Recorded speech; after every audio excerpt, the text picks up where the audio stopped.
Okay, so before I start this video, I just want to say, Miami, you're absolutely trash. You have well, you have a future, but you guys are just gonna be mid, and yeah, that's it. You're just mid. You're not even mid. You're just really, really bad. 55 points on your home floor. This feels bad. Jimmy's laughing at y'all as we speak. Next. All right, now time for the video. All right, so it's 10 p.m. at night, and I'm kind of tired. I feel like I'm trying to keep my promise to myself to at least put out videos during the playoffs. This is episode 2 of series recap. I'm going to be talking about the Bucks and the Magic. And before I say anything else, I was going to do one on the Pistons because I already had my off-season guide to what you call it for ways the Pistons can improve, but that's probably gonna have to wait until after Thursday night or Saturday afternoon. But all right, what do we have here? Um, I want to talk about I want to talk about the Bucks and the Magic. This Bucks series, man, I was definitely proven wrong about Indiana. There are a better team than we think. Obviously, they had to face unhealthy or a Bucks team that has injuries to the key stars. Right, that's what I'm trying to say. But I had a lot of confidence in Milwaukee because I was banking in on a healthy Dame and a healthy Giannis. We finally get to see what that playoff run feels like. Obviously, Dame couldn't go in game one, and then game two, the Bucks actually came back and they made it a 2-point game, but a lot of blown coverages on the defensive end, and then some. They lost the game by like 8 or something. Game 3, blowout win. Gary Trent Jr. played great. Game 4, this one was hard for me to watch because that one was bigger than basketball. But before I continue my soliloquy on that, I honestly thought when I saw the Bucks go down 2-0, I really wasn't as worried, especially that they won Game 3 pretty convincingly because I've said Giannis has been down 2-0 before. He's been down 2-0 against the Brooklyn Nets and the Phoenix Suns in that one playoff run. Giannis has been up 2-0, or has been up 2-0, I should say, and he's blown it too. So I had a lot of faith in Giannis and the Bucks to come back in this game, or in this series actually. But here's where it gets sad. 15-12, Indiana was leading against Milwaukee. Dame is still trying to shake rust off and try to, keep this team afloat and so on and so forth. And then as he was saving a loose ball, I don't want to show the clip right now. I was about to say Russ. Dame tears it towards Achilles. And you just hate to see a really good dude, not just a good dude like he's good at basketball, obviously, but he's a good person. He's a class act. He's a stand-up guy off the court. So it's just like that injury was just sad because it also kind of signifies, the era that we all grew up, at least Gen Zers grew up watching. The 2010s ball when we had a privilege to watch CP3 at his peak, LeBron James at his peak, KD and Russ at their absolute peaks, Dame Lillard at his peak, obviously, Paul George when he was really good. All those guys. Jimmy Butler was ascending. Derrick Rose was still in the league, and he was still balling for a few years until until 2022, 23. And Steph Curry, we're seeing Steph Curry and Clay.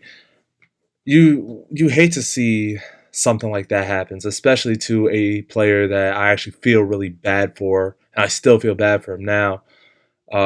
Because he never got help in that Blazer front office outside of CJ. After taking away Batum, Aldridge, and Wes Matthews, they built around Dame and CJ, and it was just like it was a really good backcourt for a while. So obviously, they fell to a much more superior one in Steph and Clay. Um, what else was I gonna say? Yeah, and then you finally sent him to a team which had a lot of championship potential, and the Bucks were looking to make a serious run back to the conference finals or even the finals. you get Dame to pair with Giannis. He ended up giving up Drew Holiday, and while it was a bad trade, and it's like while it's a bad trade just for play, how do you say it? I had looked at it as like a 50-50 trade because yes, you get an offensive weapon in Dame, but you lose your best defensive piece. That was the missing piece to why you guys won the championship a few years ago in Drew Holiday. But I gave it a chance, but I really didn't like the roster construction at the time either because signing Malik Beasley and getting a guy like Pat Beverly, those guys are more suited for the Drew Middleton Bucks rosters rather than the Dame Middleton Giannis and then Dame and Giannis Bucks rosters as well. That's my personal opinion.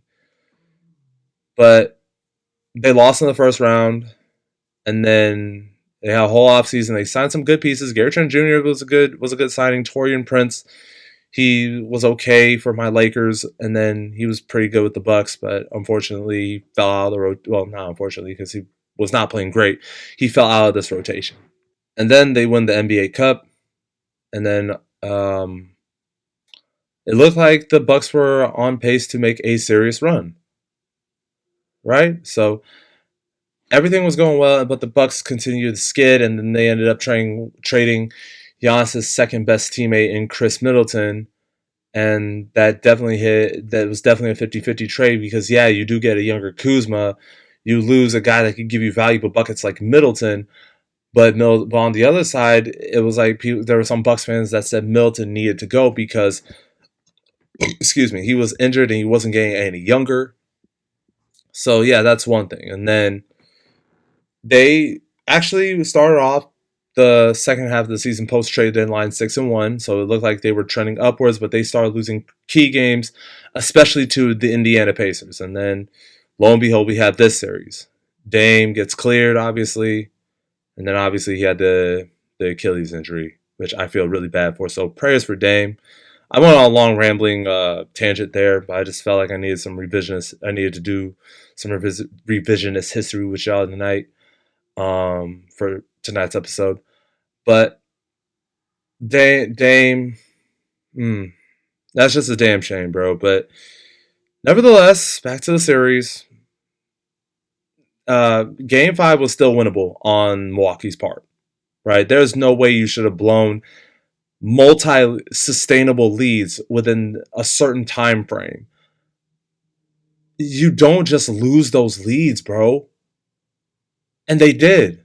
They got off to a 20-point lead, and it was just like, oh my gosh, what is going to happen? Could they actually do it?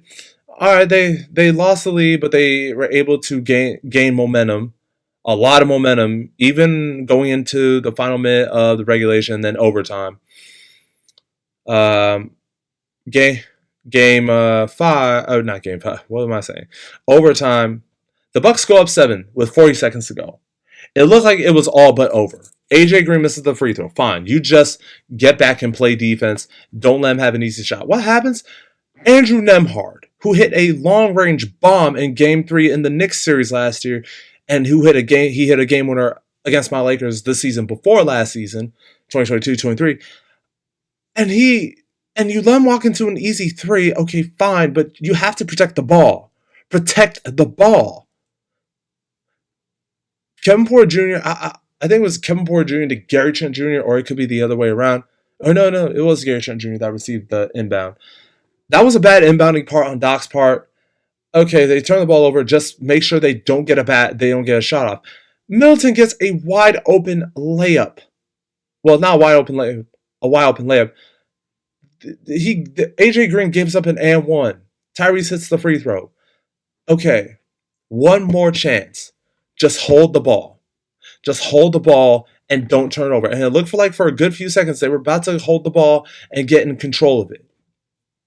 But instead, AJ Green, for some reason, throws a stupid jump pass. Yes, Gary Trent Jr. should not have taken his eye off the ball. He should have caught that. He let the ball slip through his fingers. And the sad part is Gary Trent Jr. had a phenomenal game. He had damn near 40 points with 8 threes, 7-8 threes. And AJ Green played great. Those two played outstanding. That was the main help Giannis needed.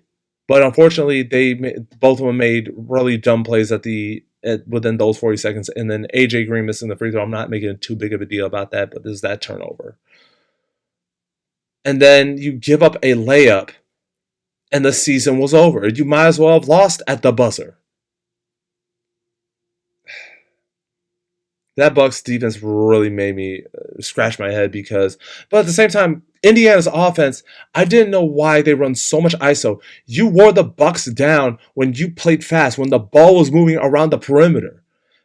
It wasn't just one-on-one ISO plays, and I feel like you do that against Cleveland, it's not gonna work. Yes, you can match their pace.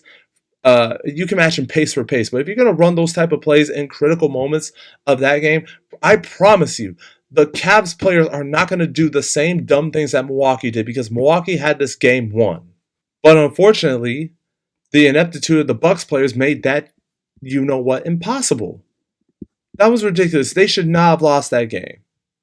And now they lost the game, and now everyone is wondering what's next for Milwaukee. And to be honest, I don't know. I don't know what's next for Milwaukee because I'm like a lot of Bucks fans want him gone, but a lot of Bucks fans want him to stay. But I feel like he should leave, and it's not because I want to push him out of Milwaukee. Like people want him to push him out of Milwaukee. I think. What am I trying to say? It's not because I don't want to see him stay on the Bucks, because Giannis is a great player on the Bucks, and he's probably the best Buck that this franchise was blessed with. He was the reason why they won their first NBA championship in 50 years.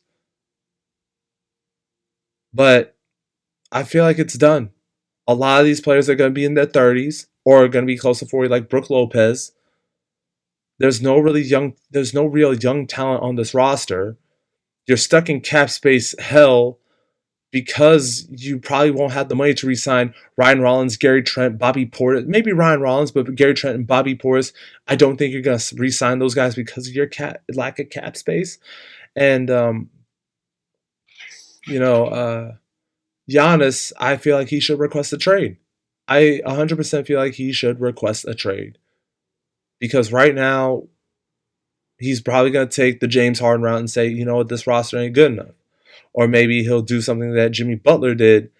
And I don't want to see Giannis be unprofessional because I feel like he handles it like I understand why Jimmy was upset. Like I told you guys in my Miami Heat vid, I understand why Jimmy is upset because anyone in that position would not get adequate help after all the workload you've done for him. I get it, but there's no reason for him to act out that way. And I don't think Giannis is going to take that route, but I would not mind him requesting a trade publicly to me and saying, hey, we're just not good enough. So, I don't know, bro.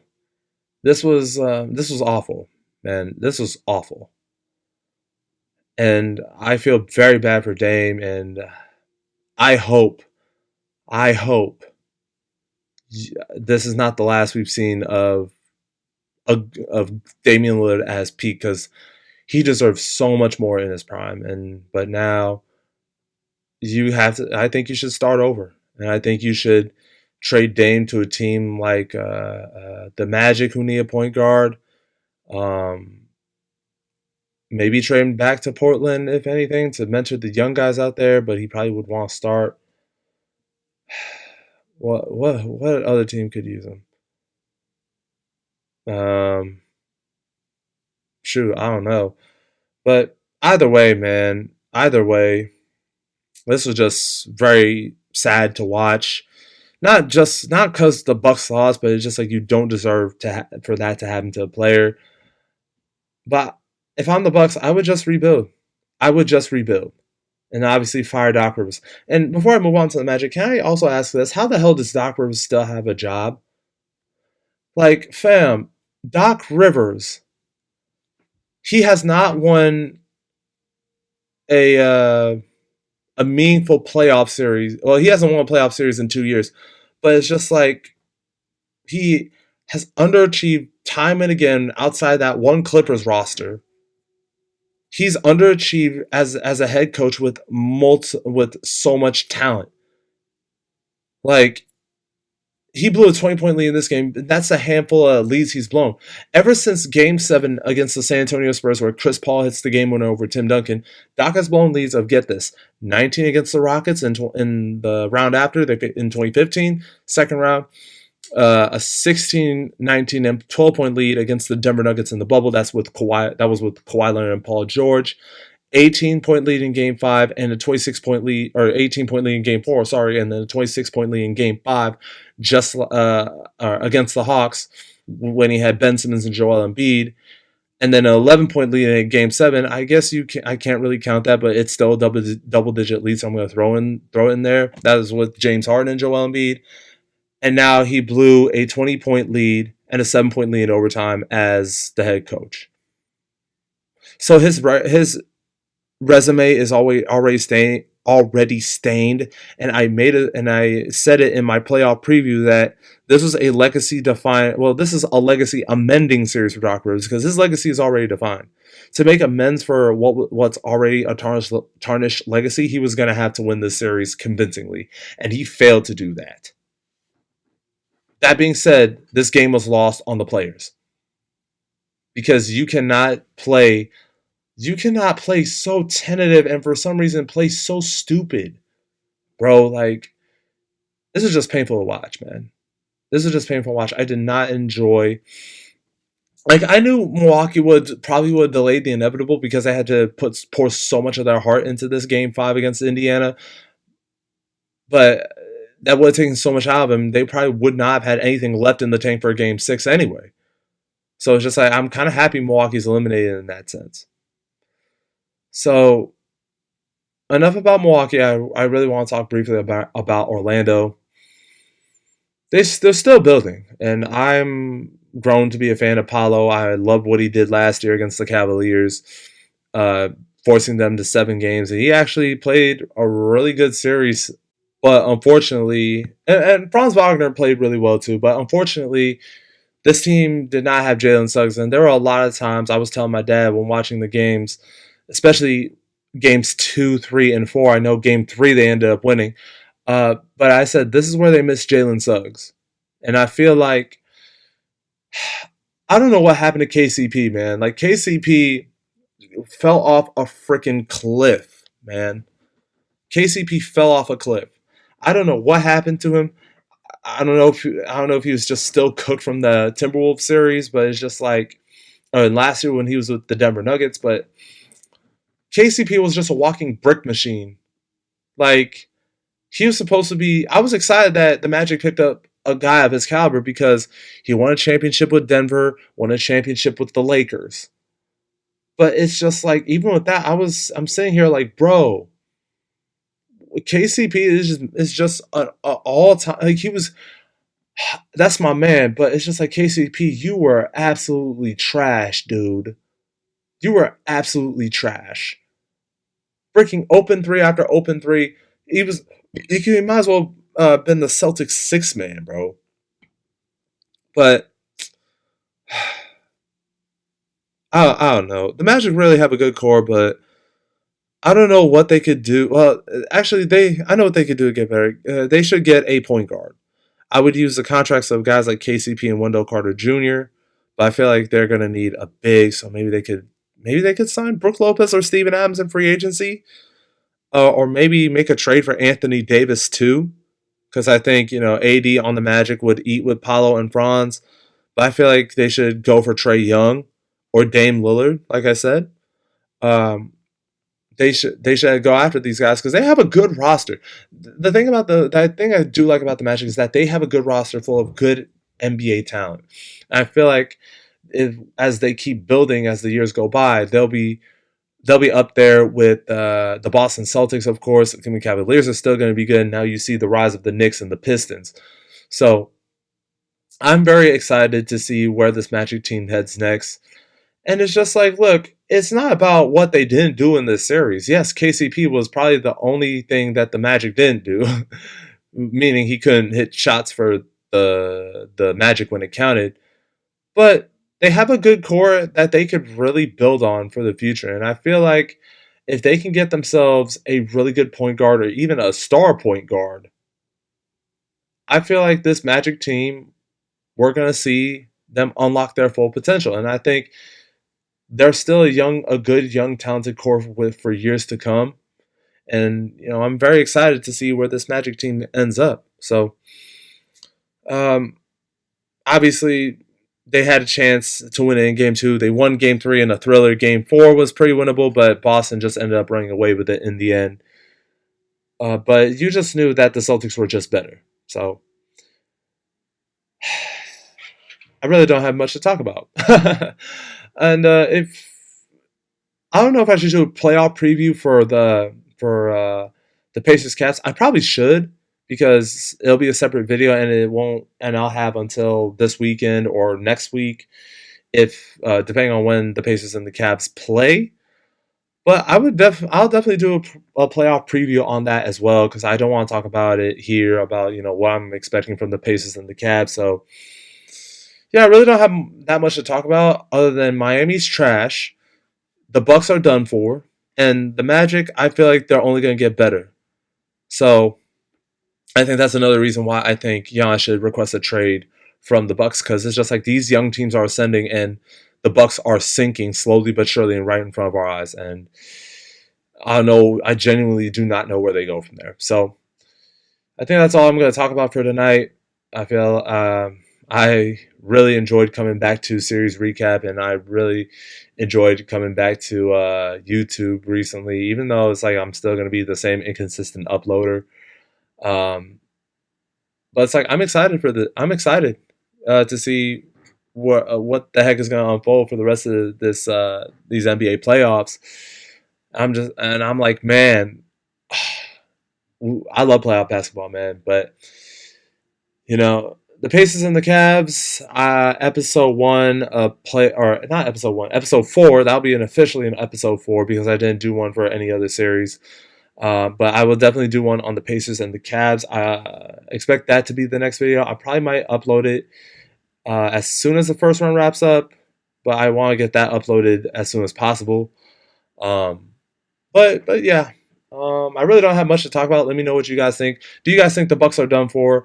And do you think the Magic have a bright future ahead? Do you think they should keep building on what they have, or do you think they should shoot their shot at a star guard?